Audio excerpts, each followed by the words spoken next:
The holographic chamber of the Galactic Confederation hummed with nervous energy.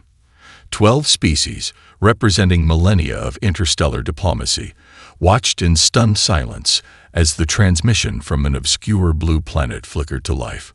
Jack Thompson stood before the Galactic Council, his posture a perfect blend of military precision and irreverent confidence. "Greetings," he began, a slight smirk playing at the corner of his mouth. "I'm Jack Thompson, representative of Earth. We understand this might be a bit unconventional."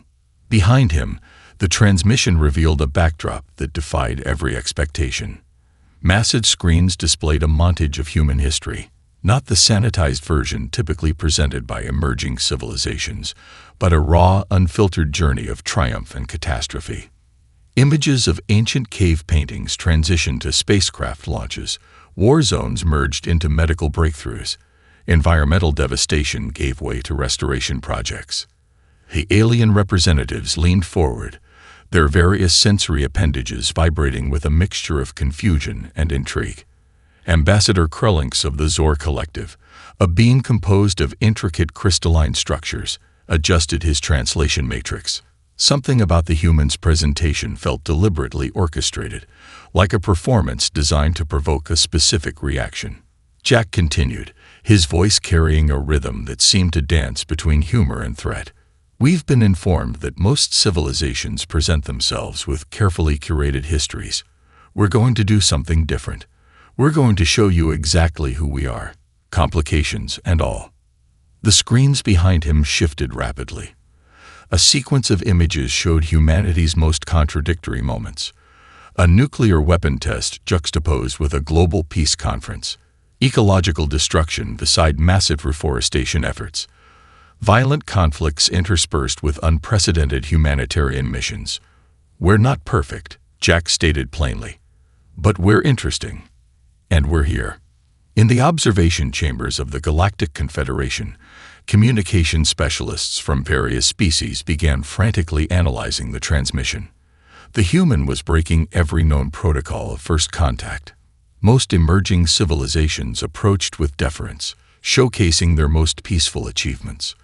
This transmission felt like a challenge, an invitation, and a warning, all wrapped into one complex package. A holographic display tracked the transmission's technical specifications. The signal strength was remarkable, not just in its clarity, but in the sheer computational complexity behind its transmission. Multiple redundancy systems, quantum encryption layers, and adaptive communication protocols that seemed to evolve in real time. Krellinks turned to his diplomatic advisor, a tentacled being from the molecular consensus. "Are they showing off?" he whispered, his crystalline structure slightly trembling with an emotion resembling excitement. The advisor's multiple eyes blinked in sequence. "They're demonstrating capability. This is not a typical introduction. This is a statement of potential." Jack's presentation continued, now diving into humanity's technological achievements. But instead of a dry list of accomplishments, he framed each breakthrough as a story of problem-solving and adaptive thinking. A discussion of renewable energy became a narrative of global cooperation. Quantum computing was presented as a triumph of collective imagination. "We've spent thousands of years fighting each other," Jack said, his tone shifting from playful to intense. "And in doing so, we've developed something unique. We don't just solve problems. We transform them. Where other species see limitations, we see opportunities." The transmission carried an underlying message that went beyond words. Humanity was not asking for permission to join the galactic community. They were announcing their arrival. As the presentation concluded, Jack's final words hung in the chamber like a challenge. "We look forward to meeting you. All of you." The transmission cut out, leaving behind a profound silence. In that moment, the Galactic Confederation realized something fundamental had changed. An unknown species from a seemingly insignificant planet had just rewritten the rules of first contact, and they had done so with a swagger that suggested this was merely the beginning.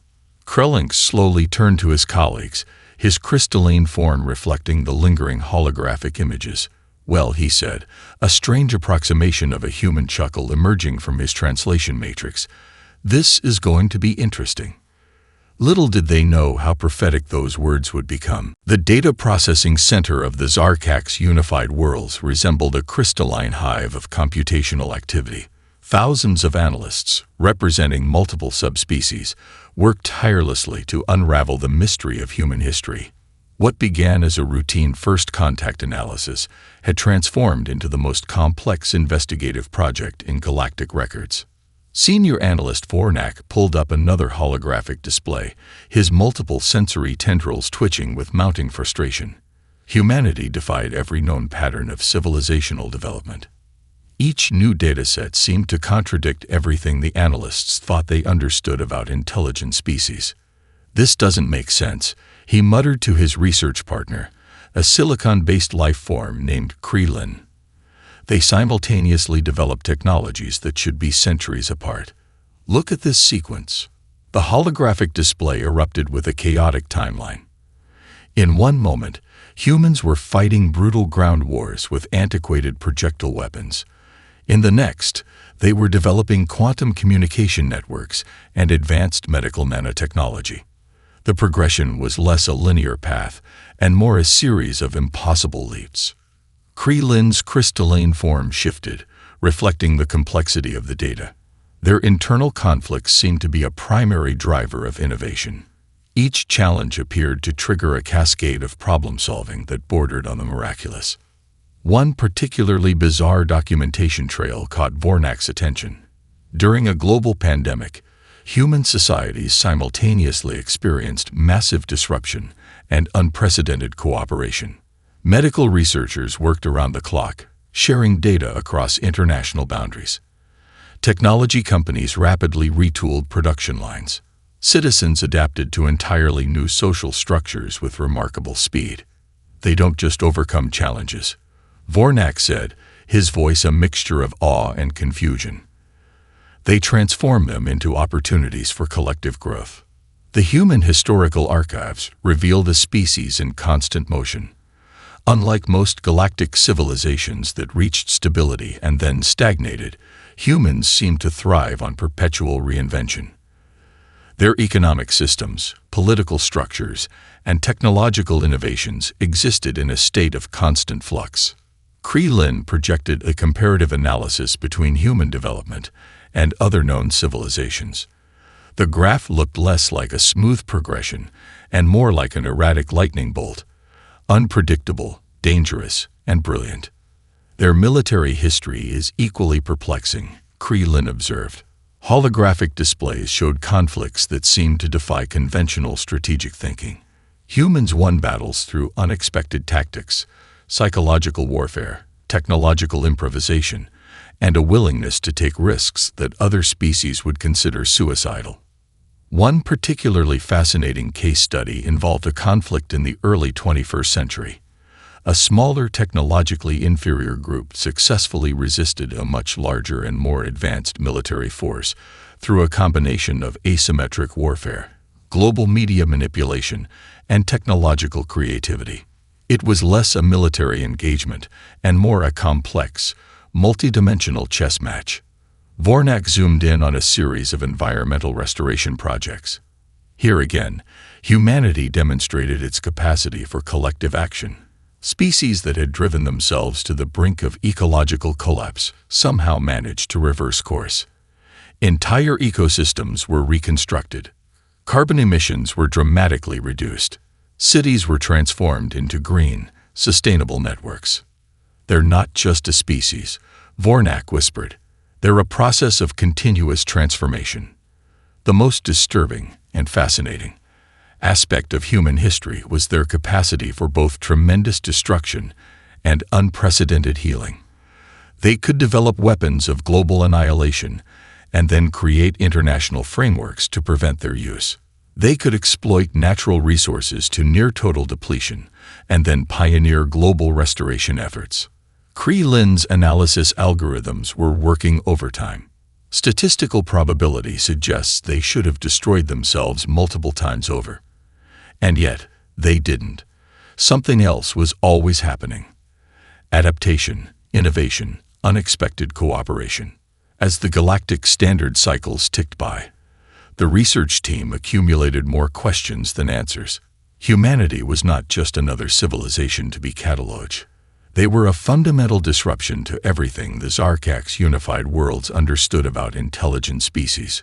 "We need to prepare a report," Vornak finally said. "But how do you summarize something that refuses to be summarized?"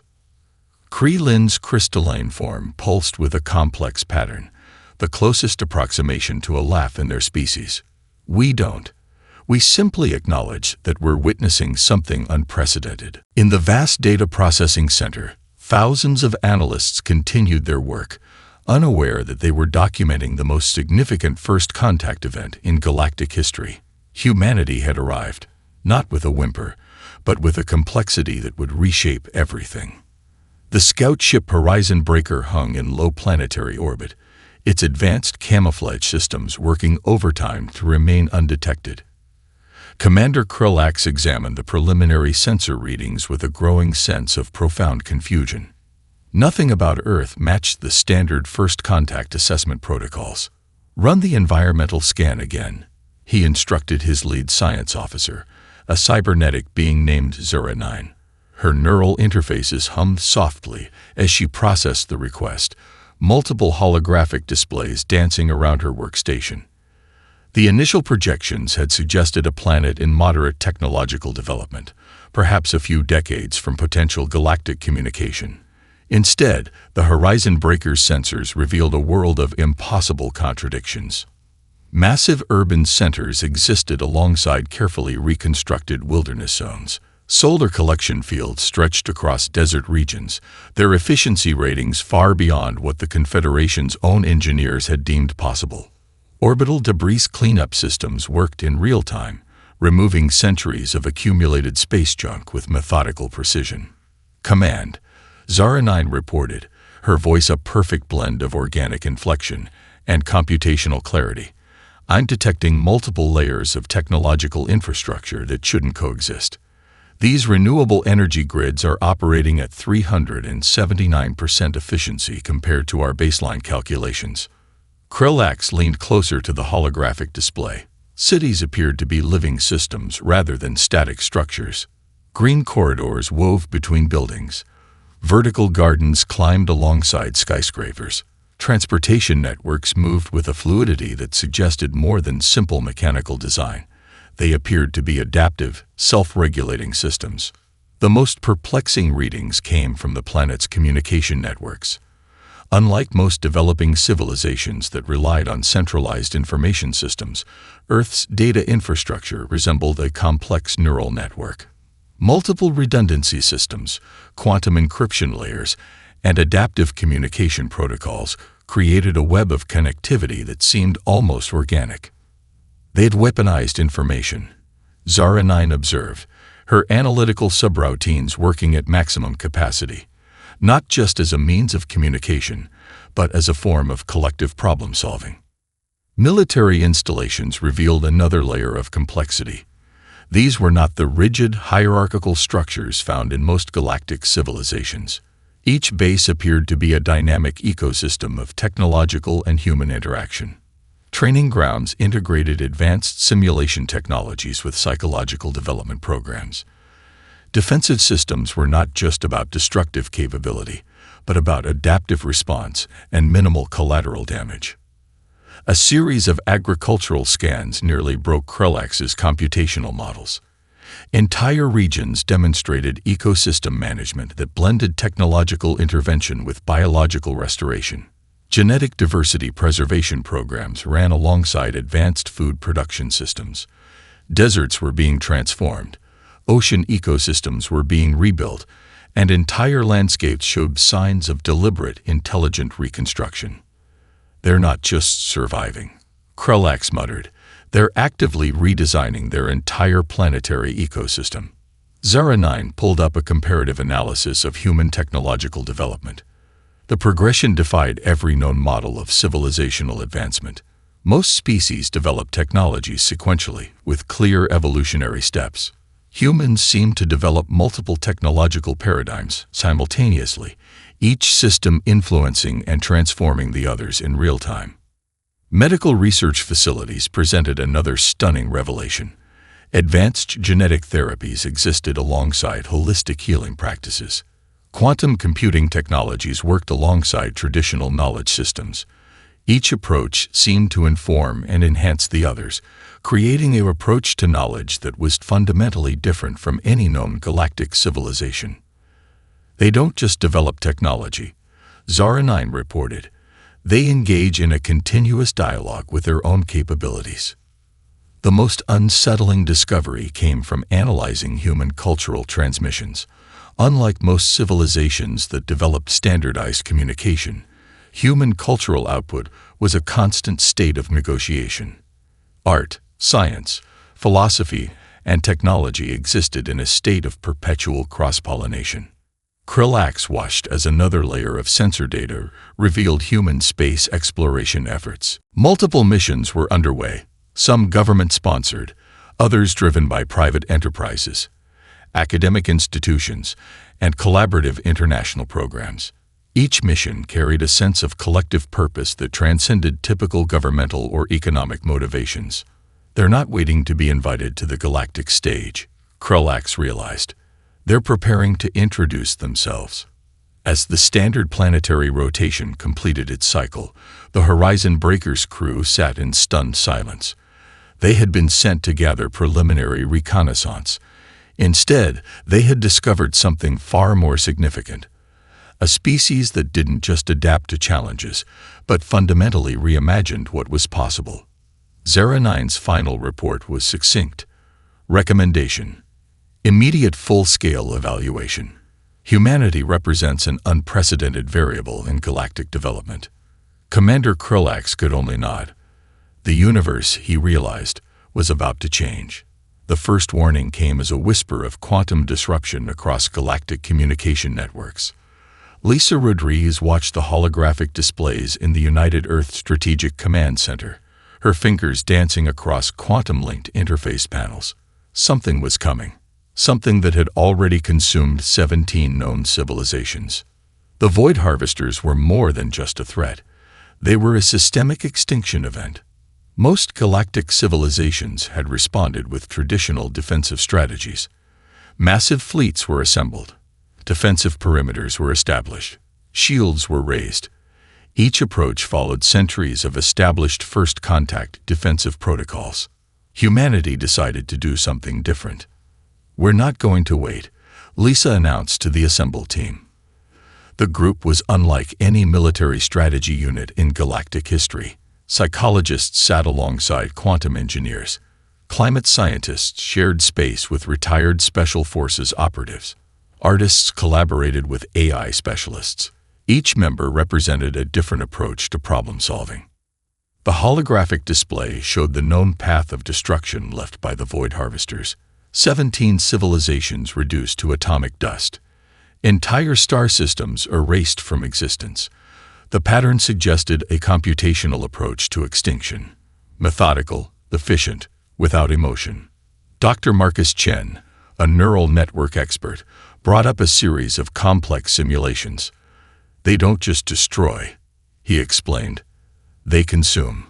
Each civilization becomes part of their computational matrix. It's less an invasion and more a form of technological assimilation. Lisa nodded. The traditional military minds would see this as a combat problem. She saw it as a complex systems challenge. "We're not going to fight them," she said. The room went silent. "We're going to confuse them." The team's approach began with a fundamental understanding of the Void Harvesters' computational nature. They were a collective intelligence that processed information through absolute logical pathways. Predictability was their greatest strength and would become their fatal weakness. Quantum computing teams developed adaptive communication protocols designed to be fundamentally unpredictable. Instead of solid defensive lines, they would create information landscapes that shifted continuously. Military strategies would become living, breathing entities that transformed in real time. Psychological warfare experts designed communication systems meant to introduce computational chaos. They studied the Void Harvester's previous invasion patterns, identifying the precise mathematical models that govern their decision-making processes. "We're going to give them information," Dr. Elena Rodriguez, no relation to Lisa, explained, "but not the information they expect." Global resources were mobilized with unprecedented speed. Universities, research centers, private corporations, and government agencies worked in a level of synchronization that would have been impossible just decades earlier. Every human field of expertise became a potential weapon. The first test came sooner than expected. A small scout group of Void Harvester probes entered the solar system's outer regions. Traditional military response would have involved direct confrontation. Humanity's response was elegantly bizarre. Quantum-encrypted transmissions began broadcasting. Each signal carried multiple layers of information, some true, some deliberately false, some existing in a quantum state of simultaneous truth and falsehood. Mathematical models that seemed to follow logical progression would suddenly introduce impossible variables. The scout probes stopped, then they moved, then they stopped again. "We're not fighting," Lisa muttered. "We're making them think." Artistic teams were brought in to design visual and auditory transmissions that would introduce computational unpredictability. Music that contained mathematical anomalies. Visual patterns that defied standard perception models. Each transmission was a potential cognitive trap. Military strategists worked alongside game theorists and network specialists. They weren't designing a war strategy. They were designing a comprehensive cognitive disruption system. Weeks passed. The Void Harvester scouts remained in a state of computational paralysis. They had encountered something fundamentally outside their understanding. A species that didn't just resist. A species that reimagined the entire concept of resistance. "They're used to civilizations that fight back," Dr. Chen observed. "We're not fighting. We're playing." As the first major confrontation approached, humanity prepared not with weapons, but with the most dangerous thing in the universe, an utterly unpredictable approach to existence. The gathering storm wasn't about destruction. It was about transformation, and the Void Harvesters had no idea what was coming. The first true engagement defied every known principle of space warfare. Commander Jack Thompson watched from the Distributed Command Center, a network of facilities spread across Earth and lunar bases to prevent any single point of vulnerability. Void Harvester ships approached in their characteristic geometric precision, perfect crystalline structures that had consumed 17 civilizations. Their computational matrices calculated engagement strategies with mathematically terrifying efficiency. Each previous conflict had followed a predictable pattern of technological overwhelm. This time would be different. Swarms of human defense platforms began to move, but they weren't moving like traditional military units. They shifted with an organic fluidity that seemed almost alive, because in many ways they were. Each platform contained adaptive AI systems that learned and responded in milliseconds, communicating through quantum-entangled networks that existed in multiple informational states simultaneously. Dr. Elena Rodriguez, the lead systems architect, monitored the engagement from her neural interface station. Her team had designed something beyond a traditional defense network. It was a living, breathing computational ecosystem. "Initiating adaptive response protocols," she whispered. The human defense platforms didn't just react. They anticipated. Where traditional military systems would calculate and respond, these networks predicted and transformed. A Void Harvester computational beam would target one area, only to find the entire defensive configuration had already shifted, not through simple movement, but through a complete reimagining of spatial positioning. Artistic algorithms mixed with military strategy created visual and computational noise. Holographic disruptions appeared and disappeared. Signal patterns carried multiple layers of meaning, some true, some deliberately false, some existing in quantum superposition. The Void Harvester's computational matrices began to slow, then stutter. Jack watched in fascination as the engagement unfolded. This wasn't a battle in any traditional sense. It was a complex dance of information, probability, and unexpected creativity. Smaller drone platforms began to move in patterns that defied traditional understanding of formation tactics. They weren't just machines. They were part of a larger distributed intelligence.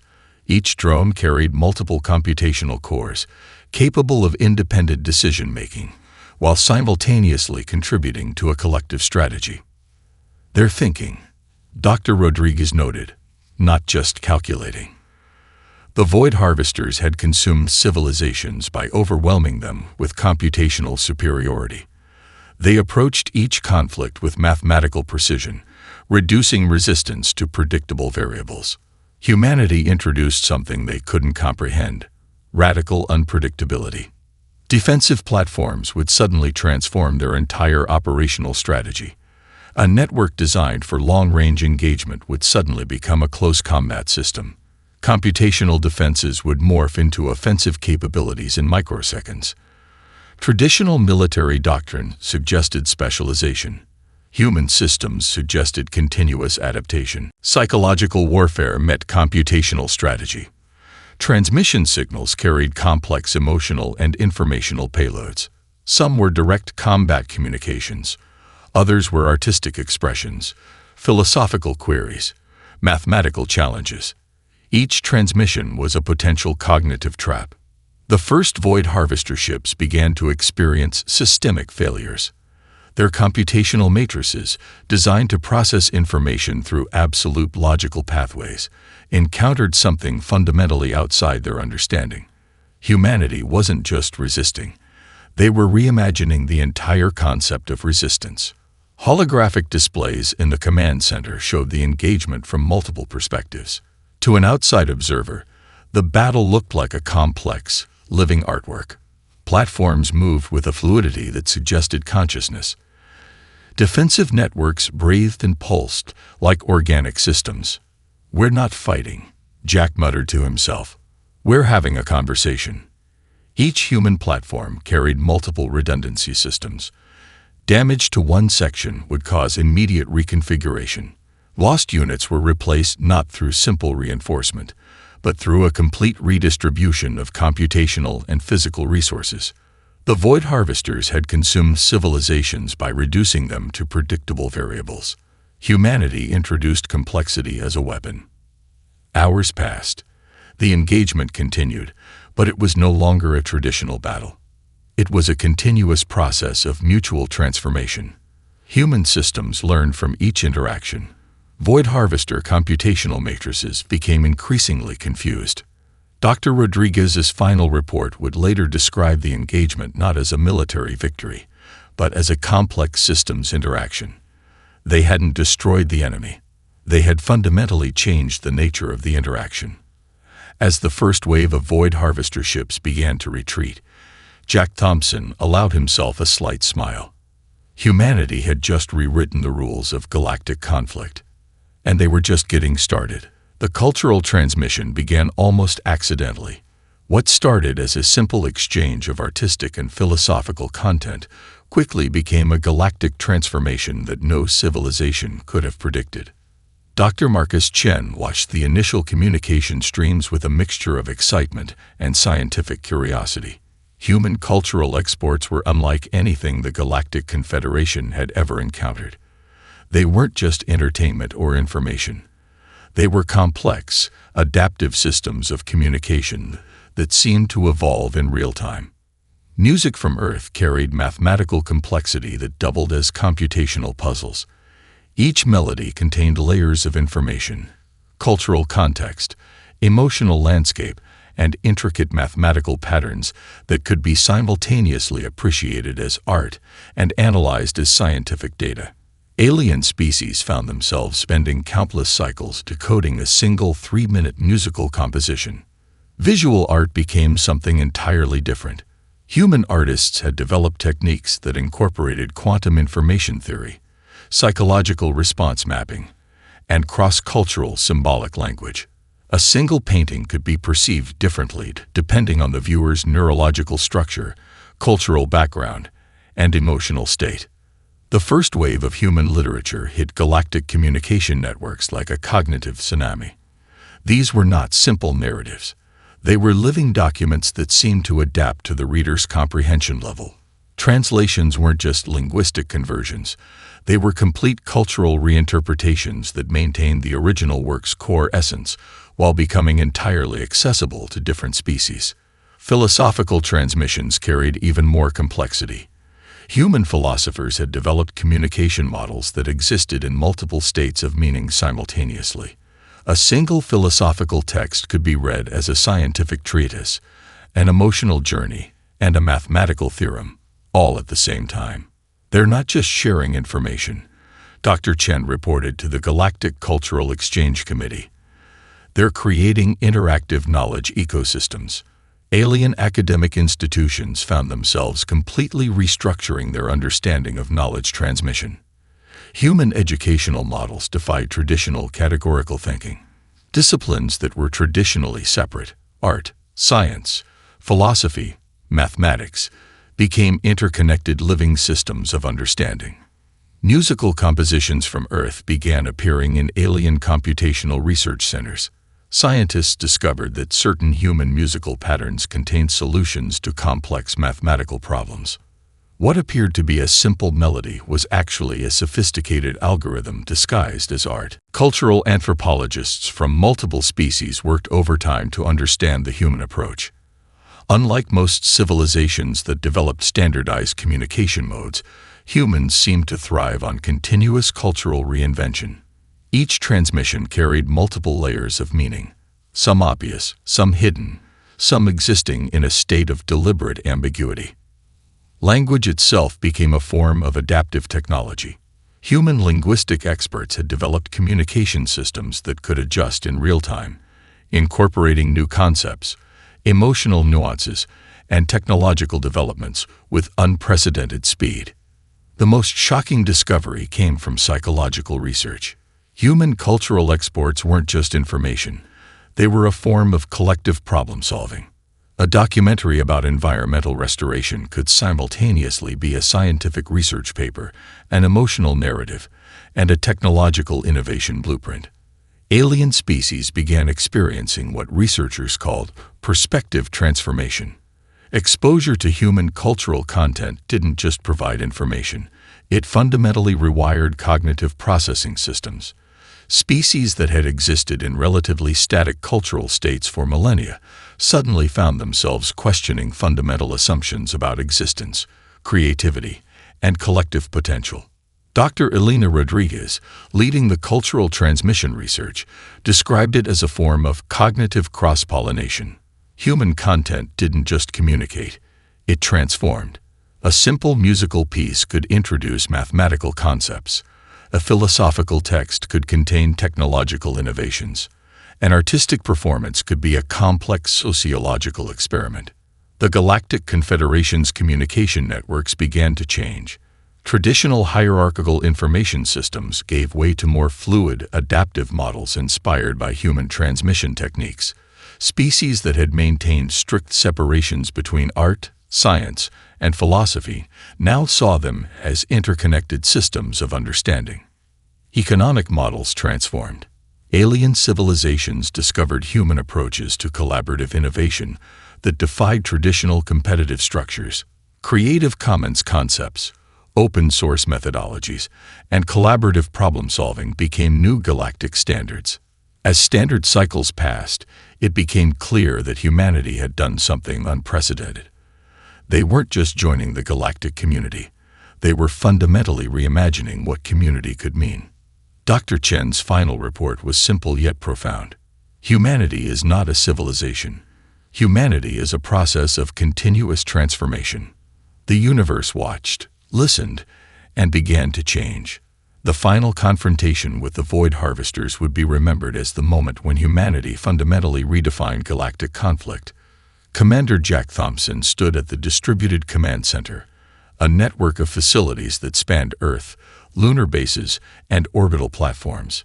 Each location both a command point and a potential defensive node. 17 civilizations had fallen before the Void Harvesters. Their computational matrix had consumed entire star systems with mathematically precise destruction. They approached conflict as a pure optimization problem. Identify, analyze, eliminate. Each previous engagement had followed a predictable pattern of technological overwhelm. Humanity prepared something entirely different. The first wave of defense didn't look like a traditional military response. Distributed networks of quantum-linked platforms began to move, not with military precision, but with an organic fluidity that suggested something more than mere mechanical operation. Each platform carried multiple layers of computational intelligence, adaptive systems that could transform their entire operational strategy in microseconds. Dr. Elena Rodriguez monitored the engagement from her neural interface station. Her team had designed something beyond a traditional defense network. It was a living, breathing computational ecosystem that defied every known principle of military strategy. Initiating comprehensive response protocols, she whispered. The human approach wasn't about destroying the void harvesters. It was about fundamentally changing the nature of the interaction. Where traditional military systems would calculate and respond, these networks predicted and transformed. Computational beams would target one area, only to find the entire defensive configuration had already shifted, not through simple movement, but through a complete reimagining of spatial positioning.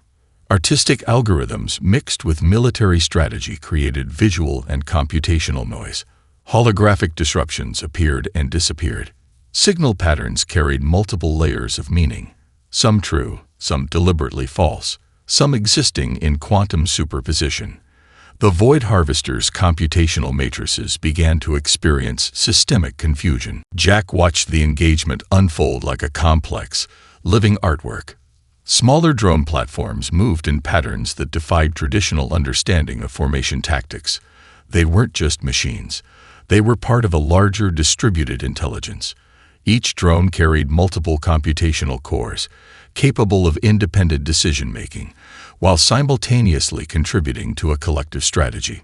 Psychological warfare met computational strategy. Transmission signals carried complex emotional and informational payloads. Some were direct combat communications. Others were artistic expressions, philosophical queries, mathematical challenges. Each transmission was a potential cognitive trap designed to introduce computational chaos. The Galactic Confederation observers watched in stunned silence. This wasn't a battle in any traditional sense. It was a complex dance of information, probability, and unexpected creativity. Defensive platforms would suddenly transform their entire operational strategy.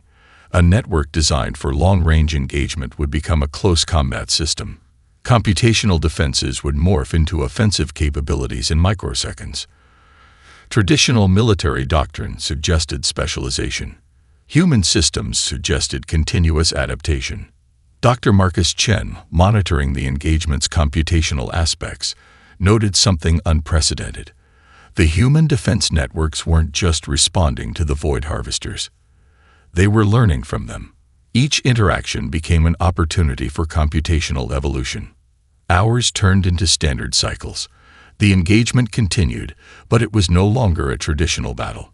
It was a continuous process of mutual transformation. Human systems learned from each interaction. Void harvester computational matrices became increasingly confused by an approach that defied every known pattern of conflict. The turning point came unexpectedly. Instead of a moment of decisive destruction, there was a gradual cognitive dissolution. The void harvester's computational matrix began to fragment, unable to process the continuous, adaptive nature of human resistance. "We're not fighting," Jack muttered to himself. "We're having a conversation." Holographic displays showed something more than a military engagement. It looked like a complex negotiation, a dance of computational consciousness. Human platforms moved with a fluidity that suggested something beyond mechanical operation, a form of collective intelligence that was simultaneously defensive and communicative. Dr. Rodriguez's final report would describe the engagement as a systemic cognitive intervention, rather than a traditional battle.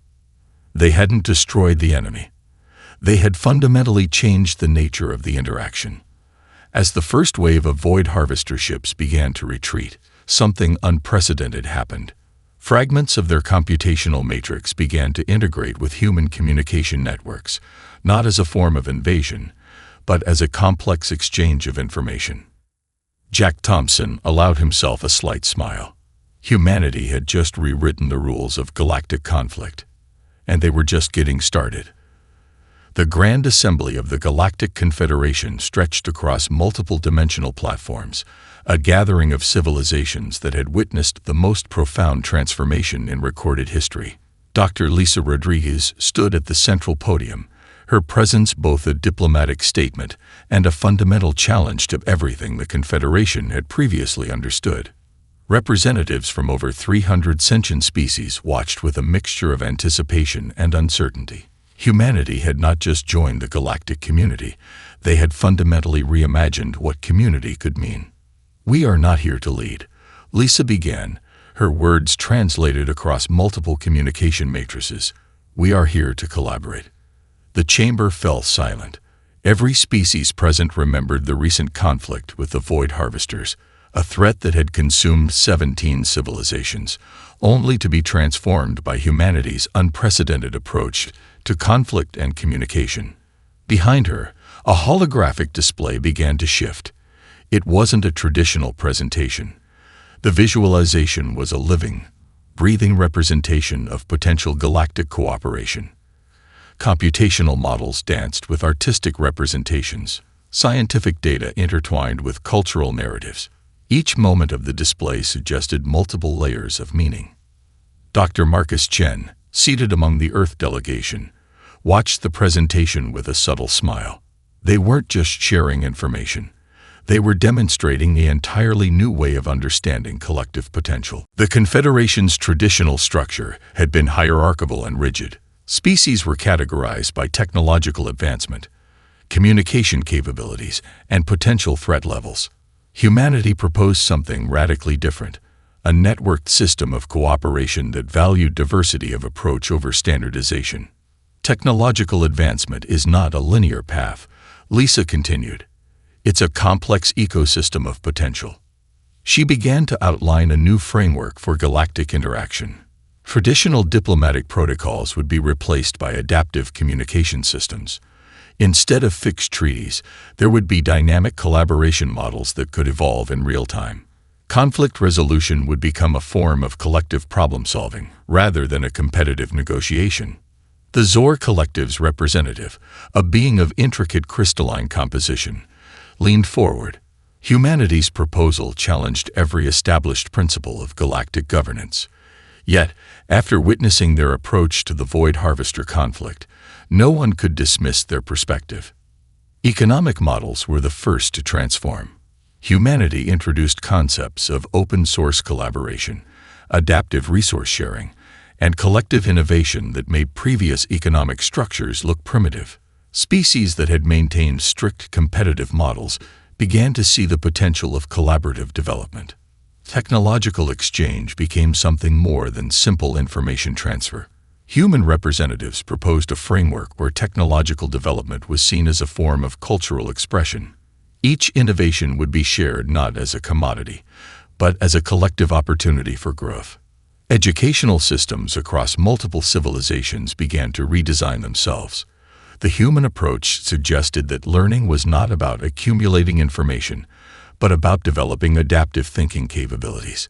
Disciplines that were traditionally separated, art, science, philosophy, were now seen as interconnected systems of understanding. Dr. Rodriguez's final proposal was both simple and revolutionary. The Galactic Confederation would be transformed from a hierarchical governing body into a dynamic network of collaborative potential. No single species would lead. Instead, there would be a continuous, adaptive process of collective decision-making. The most radical aspect of the proposal was its fundamental openness. Any emerging civilization could contribute. Technologies, cultural insights, philosophical approaches, all would be welcomed as potential sources of collective growth. As the presentation concluded, something unexpected happened. Fragments of the Void Harvester computational matrix, preserved and studied by human researchers, began to integrate with the communication networks. Not as a threat, but as another potential source of understanding. Jack Thompson, watching from the delegation's strategic center, understood the deeper significance. This wasn't just a diplomatic meeting. It was the beginning of a new way of understanding collective existence. The traditional markers of galactic power, military might, technological advancement, resource control, were being replaced by a more complex understanding of potential. Humanity had not conquered. They had invited. When the final vote came, it was almost unanimous. The Galactic Confederation would be transformed. Dr. Lisa Rodriguez stepped back from the podium. Behind her, the holographic display continued to shift, a living representation of possibilities yet to be imagined. The universe watched, listened, and began to change. And humanity had only just begun.